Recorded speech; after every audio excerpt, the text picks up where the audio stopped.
Welcome to the Emerging Scholar Podcast, Season 1. We hope you enjoy this series of great conversations with leading medical researchers that's designed for graduate students, medical trainees, residents, and fellows to help you on your journey towards your first scientific project. Welcome, everyone, to episode 14 of the Emerging Scholar Podcast. This is the final episode of this season. I was very privileged to have a chance to talk to Dr. Jonathan Jackson, who's the Executive Director of the Community Access Recruitment and Engagement Research Center at Massachusetts General Hospital and Harvard Medical School. His research institute investigates the impact of diversity and inclusion on the quality of human subjects research and leverages deep community entrenchment to build trust and overcome barriers to clinical trial participation. Dr. Jackson gave an outstanding podcast interview in the Sirius Epi podcast, and we'll link to that here on the importance of equity and inclusion in the design and delivery of randomized controlled trials. Dr. Jackson also talks a great deal about the best way for institute like his and like yours to engage in the best way, in an equitable way, in a meaningful way with structurally oppressed, racially oppressed groups to participate in clinical research in a meaningful way, and how that impacts not only the external validity of that research, but how that impacts the overall quality of your research program. This is a fascinating talk and just the tip of the iceberg in terms of what we can do as scientists and what you can do as an emerging scholar in terms of bringing equity and inclusion into your own research practice. I hope you enjoy this as much as I did, and we will link to all of the other wonderful interviews and lectures that Dr. Jackson has given at the end of this episode. Thank you very much for a wonderful season, and I hope you will come back for Season 2 of the Emerging Scholar Podcast. Thank you.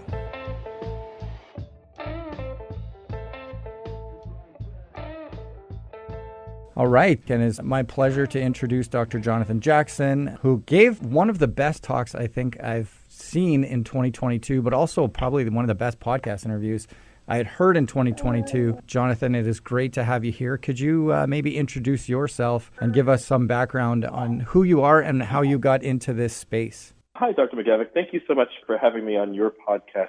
My name is Jonathan Jackson. I am the Executive Director of the Community Access Recruitment and Engagement Research Center at Mass General Hospital and Harvard Medical School, and I am involved in science of equity, the science of how we get people involved in research and who gets to make those decisions. So this has not always been my main line of research. I started off as kind of a garden variety neuroscientist focused on aspects of white matter integrity and attentional control. But I realized very quickly that although I could understand with a really fine grain what was going on in the brains of individuals, I didn't necessarily have that same insight for a representative population. So I decided to kind of turn my attention on mechanisms and theory and apply it to the problem of equity, which is kind of how we ended up where I am today. Excellent. And I will turn listeners to a couple of your talks that are available on YouTube or on different formats because they are amazing in terms of describing some of the reasons why we should be getting into this. If someone were to ask me, though, I would have said we need diverse populations for justice and equity, and I think that would have been my main argument. But as you so elegantly described it in other podcasts, there are significant epidemiological and statistical reasons why. And so maybe you could walk us through some of the different reasons why we should be thinking about diversity and equity within clinical epidemiology generally. Yeah, absolutely. I think we are all pretty much in alignment that there are social justice implications to having a representative or a non-representative population in our scientific studies and in our scientific research. But the reason why I've been so excited and interested in my particular work is recognizing that there are other reasons why this is important as well. So when you have a population that you sample for your particular study, many of us know that there needs to be some ability to generalize that. So thinking about the four fundamental validities, this is a major concept behind external validity.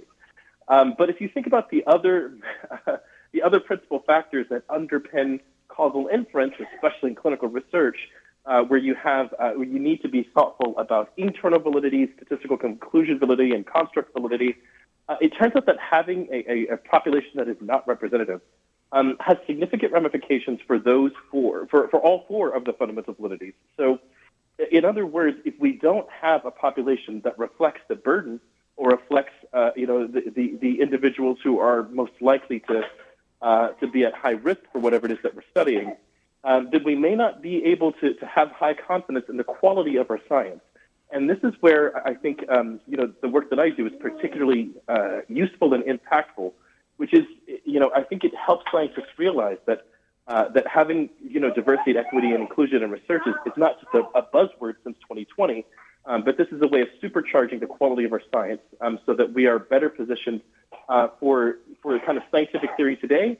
And I think it also really puts us in a strong position to start thinking about precision and personalized mechanisms that's going to empower the next generation of clinical care and clinical research. So this is just a way of ensuring that our scientific conduct, that our scientific research has the kind of equity and rigor that we need in order to make sure that we're having an impact. Yeah, that's fantastic. And one of the things about the internal validity concept that you described really nicely is that if we don't have good representation, we may develop the wrong theoretical frameworks for disease mechanisms. I think you had a nice example for that. And maybe can you describe what a lack of representation means in terms of coming to conclusions maybe about mechanisms in the work that you do?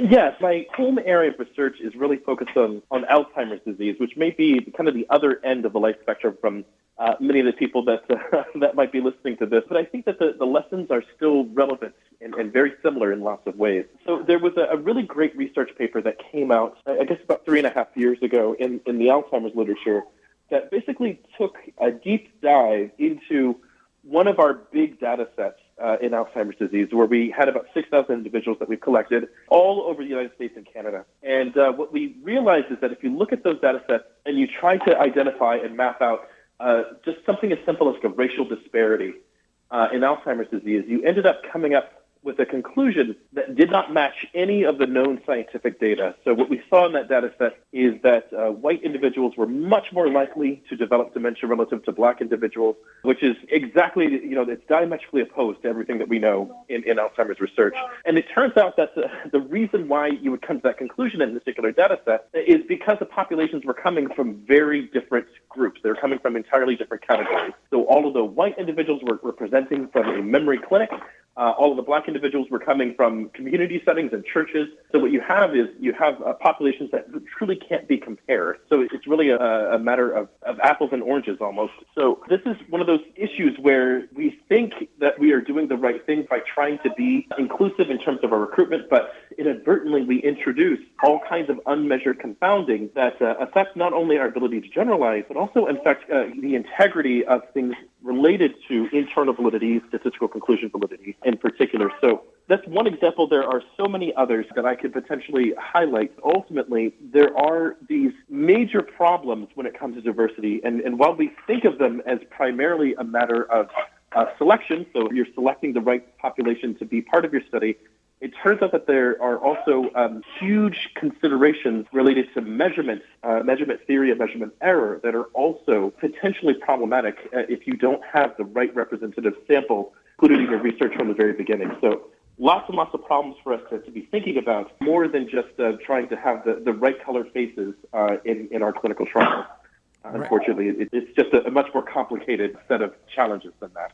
Yeah, and I think we saw that very clearly in the early COVID trials where we were looking at the efficacy of vaccines. Just in our own small lab-based journal club, when we tried to see to what degree does this first trial, the Pfizer trial, represent either our community or the U.S. generally, you could see just huge gaps in who they recruited and what the effects were for different populations. And you kind of described that a little bit in your Trends in Molecular Medicine paper in 2021. But yeah, maybe describe some of the issues that we ran in terms of trying to interpret the data that came out of those early COVID trials because of that lack of representation.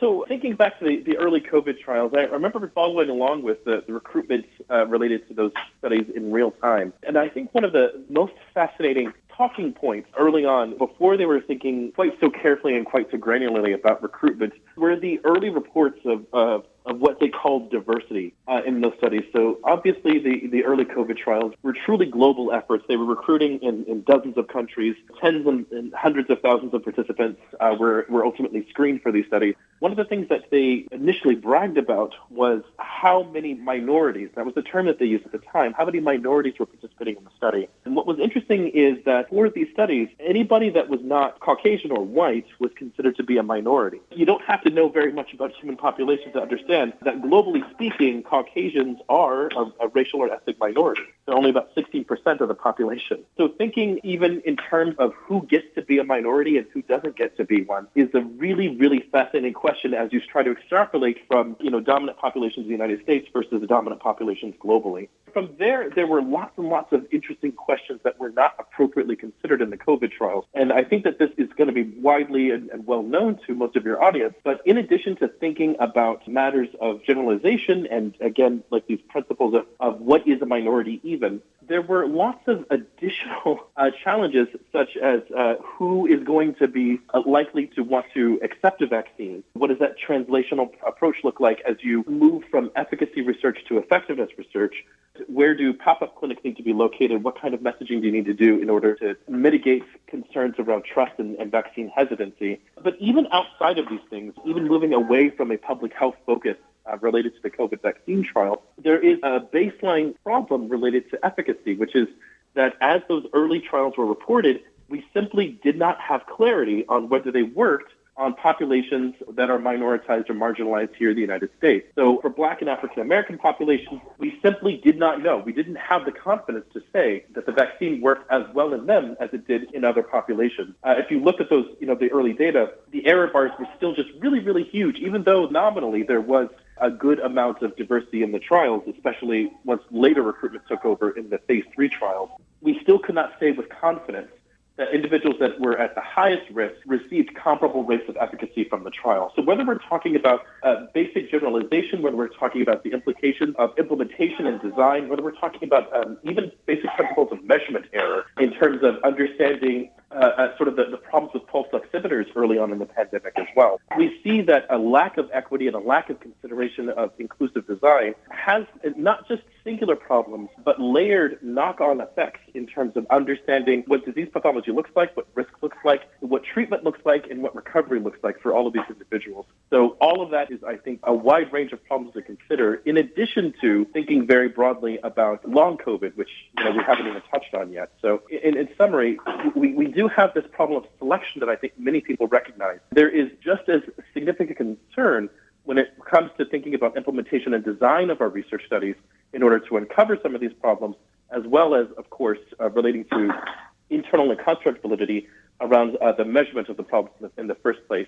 So, all that said, we have a long way to go before we can really trust the science in a way that really reflects the burden and the risk of these different diseases and disorders that we're trying to study.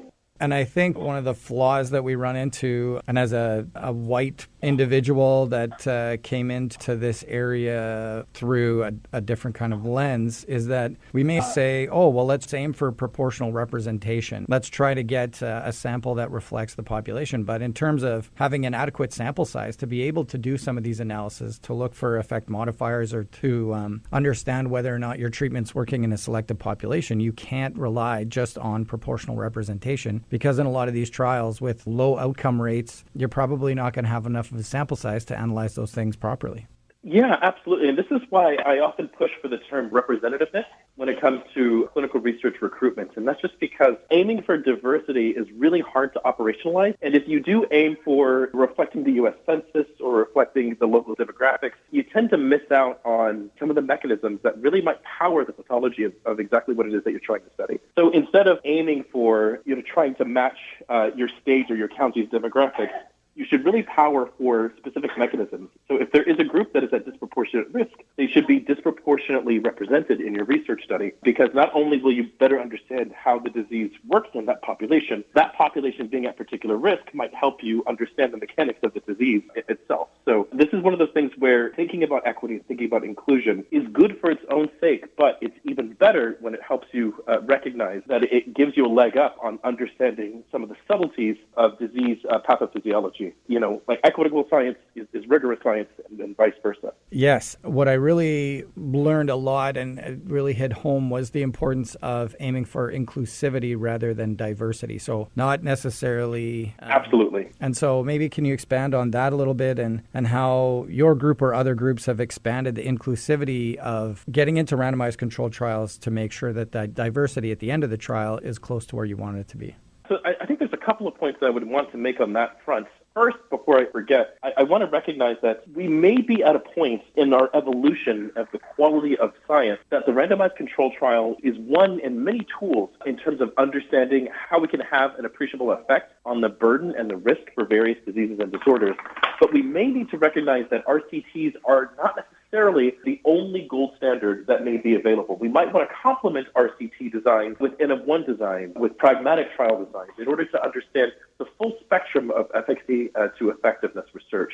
But focusing on RCTs, just to kind of answer your question a little bit more directly, many researchers tend to lump in diversity, equity, and inclusion, or at least diversity and inclusion, as though it's one blanket term. But it turns out as you try to extrapolate from a little diversity to a lot of diversity, or a little inclusion to a lot of inclusion, you end up kind of introducing a tension between principles related to diversity versus principles related to inclusion. So ultimately, at its extreme, diversity would mean, having one or having representation of one of what you would call every kind. And in terms of every kind, there's not really a clear way of defining that. So you could say, you have some representation of every racial or ethnic group that may be potentially affected or impacted by a particular disease. You might want to include rurality. You might want to include gender diversity. You might want to include educational diversity. You might want to include global diversity in terms of where people live.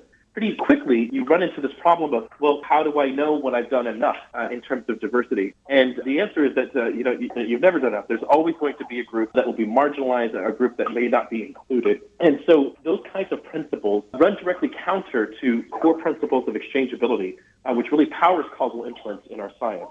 It's not necessarily useful to think about recruitment in terms of just diversity, because it's hard to operationalize that. It's hard to find a stopping rule or a starting rule in terms of achieving recruitment that is diverse in our research. Instead, if you think about principles of inclusion, it's instead of thinking about everyone needs to be into my study, inclusion is really focused on this principle that anyone can be part of a study, and making sure that you have identified and really mitigated barriers that make it disproportionately hard for certain populations to participate. So here, instead of worrying about whether you have enough brown faces in your research or whether you have adequately included individuals who are unhoused, you have really taken a look at different populations that may have disproportionate kinds of barriers from participation and working on really eradicating those from your research design. So that way, no matter what the diversity ultimately looks like in your study, you can feel reasonably confident that you have created a truly inclusive design so that you can, I think, much more confidently apply basic causal inference theory, which, again, is really powered on the basis of exchangeability, which is, any individual in your study could be swapped out with any other eligible individual, and you'd find the same result. With our current focus on diversity rather than inclusion, we can't necessarily trust that. And even before we cared about these principles of diversity, we couldn't necessarily trust those principles of exchangeability. With the focus on inclusive design, you can really trust that much more than you can than with these relatively short-sighted efforts to focus on diversity, and certainly in the years before that. So there's, again, a lot that we need to focus on, a lot that we need to think about. But if I could offer one piece of advice, really to focus on inclusion rather than diversity, because that will take the science much, much further than thinking in these short-sighted terms about whatever diversity means for you or for your group. That's excellent. And one thing that I think really hit home with me was the importance of having an inclusive framework for who joins your research team when you're designing your study at the outset. And within the research institute that you're leading right now, you've taken some incredible participatory approaches to formulate your team, bring together a diverse group of community members, I guess, to understand what are the barriers to inclusivity. And the other thing that I found really important was this ability of a team to move away from this bias that participants of color, like whether it's Indigenous participants in Canada or Black participants, potential participants in the U.S., they're distrustful of the institutions, and that it's the fault of the individual and that we have to just convince the individual that somehow it's their fault for not trusting us versus we need to create a trustful environment for them to come in and say, oh yeah, I believe these people who are doing this research. So what have you done within your own research institute to try to improve that trustworthiness of the institution that's doing the science, but also the inclusivity of the people doing the work? So my team at the Care Research Center has really focused on, a couple of things that I think have made a huge difference in terms of our ability to engage and recruit representative populations in research studies. I would say the first thing that we do is, this is going to probably sound a little counterintuitive to many of your listeners, but the first thing that we do is we kind of chuck out this idea of trust, because trust is hard to win and it's easily lost. Trust is non-transferable, as many of us who have done clinical research studies have seen, where even if you're not recruiting a marginalized population, if you've got a really charismatic research coordinator or research assistant on your team, and then that superstar, she goes off to medical school, then recruitment for your study collapses because they know that person, but they don't know anyone else on the study team. That's a really, really clear case of trust not being particularly transferable. And so because trust is such a fragile and bitter concept, because we as researchers often operate from this perspective that we are entitled to trust rather than being trustworthy. In many of my research center studies, we don't really think a lot about trust except as a secondary outcome. What we focus on instead is basic principles of empowerment. And the reason why is because if you empower a class of individuals or even a small number of individuals with respect to clinical research, then they don't need to trust you because they can engage with you on equal terms. And they can also choose not to engage with you on equal terms. They can opt in and opt out according to their own whim and according to their own set of priorities. And what we found is that this thinking about empowerment rather than trust is a much more sustainable way of trying to engage and encourage the participation of marginalized and minoritized individuals from all stripes, from all over, in lots and lots of different ways. And so what's great about thinking about empowerment is that you can use empowerment tools to encourage recruitment into a study or even partnership on a study, or even, you can also use that to spur on community-led research. So there's lots and lots of advantages to thinking about empowerment over principles of trust. So let me give you just a couple of examples. So a researcher in my center decided to build an entire theory of change framework around principles of building empowerment within the Black community here in Boston. And what she found over a period of a year is that by building literacy in terms of what research is and what healthcare looks like, she was able to build this very detailed logic model with an evaluation component that really showed this community of Black stakeholders exactly how to engage with researchers. So it wasn't just engaging as part of a community advisory board, but really leveraging community principles of how to define priorities, how to optimize engagement, under what terms engagement was acceptable, and most importantly, how to approach this particular community in terms of well-defined, specified tactics for successful and sustainable recruitment. What we were able to do is that over the period of a year, we actually created a very detailed blueprint that is generalizable. So it will work for a study on Alzheimer's disease. It'll work on a study for pediatric cancer. It'll work on a study for cardiology. What's great is that it's relatively flexible. It's domain general. And we've actually been able to apply it to studies that are running in community health centers, studies that are running in our large academic medical center. We've used it for our studies on Alzheimer's disease and Parkinson's. What's great is it not only worked once, it keeps working over time. And the best part about it is that it is community-owned and self-sustaining. So we don't have to continually inject money into it. We don't have to reinvent the wheel. We did this process once. We put in kind of the time and the effort. And it's paying dividends that serves the community of Black individuals, but it also serves a huge, wide variety of researchers from all over the translational spectrum for a number of disease areas. Really remarkable is that we've asked very nominally about principles of trust. Instead, we have focused on building power and building capacity in this community, and it has been a really transformative effort. So that said, there are lots of other examples that I could potentially highlight, but again, it really comes to recognizing for any particular study that there are multiple stakeholders that need to be approached and engaged. And then obviously, the more that you can empower that diverse set of stakeholders, so it's not just about researchers and patients, but any sort of intermediaries, so whether we're talking about faith leaders, referring clinicians or physicians, study staff, even nurses that may be providing clinical care, And recognizing that all of these are potential gatekeepers, ensuring that there's some value add for them, ensuring that they are fully empowered to participate is the easiest way to ensure that you get the diverse representativeness that you're looking for in your study. We have demonstrated this across a wide variety of sectors. It's pretty easy to do. It just takes a little bit more planning than we're used to. I would love to see that logic model and that framework of empowerment. Can you maybe talk about at what levels was the empowerment most important in terms of overall functioning of that logic model? So was it at the level of the participant? Was it at the level of the community champion or certain community stakeholders? Where did people feel like leveraging empowerment had its biggest effect? Yeah, so it's hard. It's hard to do because it's not a typical part of our research design process.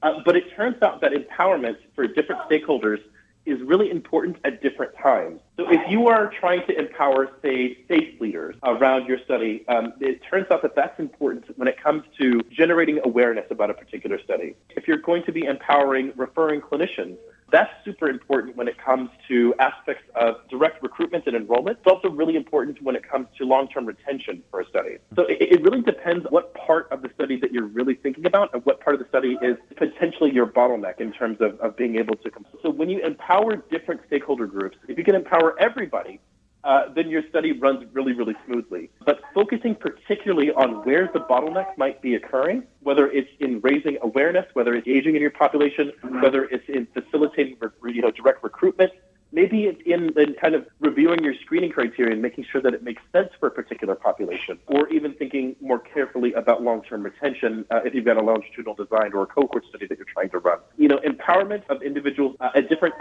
really improves the different kinds of capacities for your research study. Obviously, if you can empower participants, it turns out that doesn't necessarily help you when it comes to first advertising a study. It does help when it comes to engaging a study and really engaging participants and retaining them for the long term. So I think we are all sort of incentivized to think about empowerment directly from this perspective of the people who are participating in our study. The more broadly we can think about that, the easier it is to try to strive for raising awareness and building engagement at the early parts of a kind of design and implementation of a particular study protocol. So it turns out that there's no silver bullet. There's no one group that you need to make sure is fully empowered. The more that you work on this, the more thoughtfully you can consider this, the more broadly you conceive and construe of empowerment, the more likely you are to be practicing, long-term sustainability processes that will make individual protocols as well as clusters of protocols much smoother and much easier to complete enrollment for. That is fantastic, and I agree that it's not a one-size-fits-all. This last question or comment comes from my experience when I was at UT Southwestern in Dallas and watching the Dallas barbershop hypertension control study. Are you familiar with that clinical trial? Yeah, I think many researchers know of the barbershop study and or have potentially tried to replicate it in their own cities. So I think this is a very well-known phenomenon. So I'd love to hear more about your impressions of that study. But when the study was just coming out, I think the original idea was coming out of a researcher, and it was clinician-led. All of these really strict criteria that the clinician felt like were really important, or the clinical team felt was really important. Mm-hmm. When they tried to implement it, there were research coordinators, there were sort of community liaison people that were engaging with the barbershop. And then there were the barbers who were kind of the main power holders, right, in terms of the trial. And for me, what I saw was not necessarily empowerment, but it was creating this space and just reducing the power inequities, right, in terms of the decision-making at every level and trusting the lived experience of people who are in community and just saying, okay, rather than saying, let's empower individuals, let's just let go a little bit here and create some space so that we can take this information and bring it into the trial and make it work. So it was almost like a disempowerment of the institution that was the critical thing in terms of getting it off the ground. Yeah, and so actually I think that is a really great example of what empowerment actually looks like. So empowerment is not necessarily the same as capacity building. Sometimes empowerment is really just this phenomenon of passing the microphone, of recognizing where the locus of power is and facilitating that to kind of do its own thing. In the case of barbershop study, there was, I think, an important recognition that the barbers themselves were kind of running this space that was not really well facilitated to have thoughtful conversations around health and wellness. And so, that is a classic example of recognizing where the power is and just designing the study around that. And in order for that to be successful, principal investigators and even health systems need to give up some of their power in order to facilitate a kind of a flexible design for something along those lines.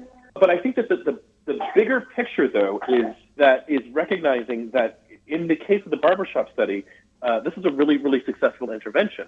I guarantee you that there have been a dozen attempts to replicate it in different cities around different disease areas that have all failed spectacularly.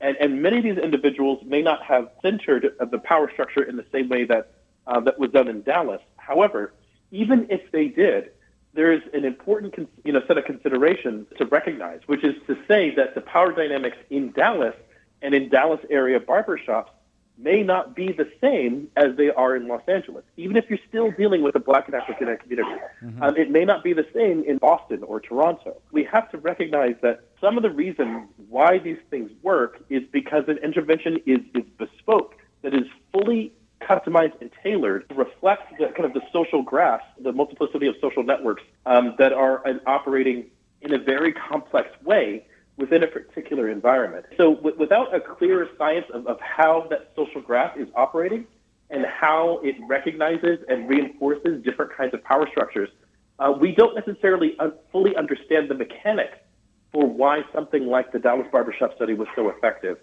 We know that it was effective. We have maybe some hints of the things that were particularly effective for that particular design. But maybe it was a disease area, maybe it was the way it was structured, maybe it was something about the PIs, maybe it was something about the faith leaders who were potentially involved even peripherally on the side. Right. But ultimately, the onus is on us as scientists to really understand very, very precise data elements and mechanisms that drive success for something along those lines. We can't just sort of adopt it wholesale and hope that it translates to other communities, to other populations, to other disease areas, without much more careful consideration of why it works. So I would say, there are great examples of this. There are really cool examples of leveraging rideshare services like Uber or Lyft to have conversations around health as well. But we don't yet fully know why they work so well. We have some theories, but until we can come up with like a true comparative effectiveness platform around the science of engagement and recruitment, especially for marginalized populations, it's still going to be just a little bit of a black box for us. Right. So the scalability wasn't necessarily there, and there's lots to learn about what true empowerment and institutional disempowerment kind of looks like, or institutional equity, I guess looks like. Okay, that's fantastic. And I think we're close to wrapping up. Is there anything that I missed or any resources that you'd like to point residents towards who are getting into this space and are really interested in incorporating it into their own research? I think the last thing I want to just sort of say is that oftentimes when I speak to individuals, I do free consultations. People are welcome to look me up, and I'm happy to help. But usually people are just looking quick answers when it comes to trying to squeeze equity within their current designs, whether they are looking to try to improve community engagement, community-based participatory research, diversified recruitment. There's this sentiment, I think, among many researchers and maybe even the public that there is a right way. There is like one or two correct ways to get this right. But what I think people need to recognize is that this is going to evolve in the same way that any other scientific discipline evolves, in that there may be a common set of best practices, commonly identified mistakes to avoid, but ultimately that this is going to grow and change, and what may be best practice, what might be like a hot area of research that we're all converging upon, it may flicker and fade. There might be something that's really hot in 2023 that doesn't work at all in 2033, and vice versa. And so I think that we need to become collectively much more comfortable with embracing this as a science rather than as a social aspiration, which means that it will be operationalized, it will evolve, there will be mechanics, and there will be ways of ultimately trying to figure out best practices. If we can all become just a little bit more vulnerable and comfortable with that principle, then I think it'll make it much easier to kind of take root and start to center some of these data principles in our own research design. That's excellent. And it may be a huge opportunity for up-and-coming researchers to build the science in this space. Absolutely. I think that's actually something that I'm working on now, is that I think that there will be, this is ultimately like a frontier science. And I think that there are names to be made and prizes to be won for the next generation of scholars to start to map out this area for the rest of us. Maybe your shop in Boston is a great place for someone to explore a fellowship and explore their own interests in this space. Absolutely. We're always looking for graduate students, postdocs, and even faculty members who are interested in looking for this. So please look me up, Jonathan Jackson at the Care Research Center. Would love to talk with any of you who might be interested in pursuing this further. And we will put links to your most recent papers and your research center's webpage and anything else that you think we should put on there. Just send it our way and we'll have it attached to this podcast. So thank you very much. Of course. Dr. Jackson. That was fantastic. It was a pleasure finally getting to talk to you and go into this a little more deeply. And I look forward to running into you in the future and seeing where your research institute and where your work goes. Yeah, thank you so much, Dr. McGavick. This was a pleasure. I'm sorry that we have missed each other so many times over the last few months, but here's hoping that we can finally make that connection happen. Thank you so much, John. All right, take care. That was our conversation with Dr. Jonathan Jackson on equity and inclusion in the design and delivery of randomized controlled trials and other clinical epidemiological studies. An extremely thought-provoking conversation and a great way for us to conclude Season 1 of the Emerging Scholar podcast. Stay tuned for Season 2 coming in 2025, where we'll talk about different trial designs and a deeper dive on different methods in qualitative and quantitative research that will help you advance your research career. In the meantime, spread the great knowledge you've acquired here and tell your friends and colleagues about us and about this new and exciting podcast. Thanks for listening. See you in Season 2. The Emerging Scholar podcast was recorded in the UMFM studios located at the University of Manitoba in Winnipeg, Manitoba, Canada. This is Treaty 1 territory, the original homeland of the Anishinaabe, the Innu, and on the national homeland of the Red River Métis. Manitoba is also homeland to the Anishinaabe, the Dakota Ayote, and the Dene peoples. We acknowledge that our water is sourced from Shoal Lake 40 First Nation. As a settler scientist working in health research, I acknowledge TRC Call to Action number 18, that health inequities between Indigenous and non-Indigenous people are the direct result of colonization. Winnipeg is the Center for Reconciliation in Canada, and where we are speaking from today is at the crossroads of Canada's history and Canada's future. We are 3 kilometers away from one of the most sacred meeting grounds for Indigenous people on the plains and within Turtle Island. We are also several kilometers away from one of the last residential schools in the province. We are working collectively on reconciliation with youth, elders, and community leaders to heal from the trauma of colonization, past and present, honor the original treaties, and create a Canada that addresses and eliminates the inequities and injustices of the past and present to create a future for Indigenous children to live and thrive. On behalf of the team at the Emerging Scholar podcast, we want to thank Osani Balkaran for the great production for our opening and closing themes. We also want to thank UMFM 101.5, especially co-producer Jared McKediak for technical assistance and production on this project. We also want to thank all of our guests for the discussion and the insight that they've provided. Once again, thank you for listening. Be sure to subscribe to the Emerging Scholar podcast on Apple Podcasts, Spotify, and umfm.com.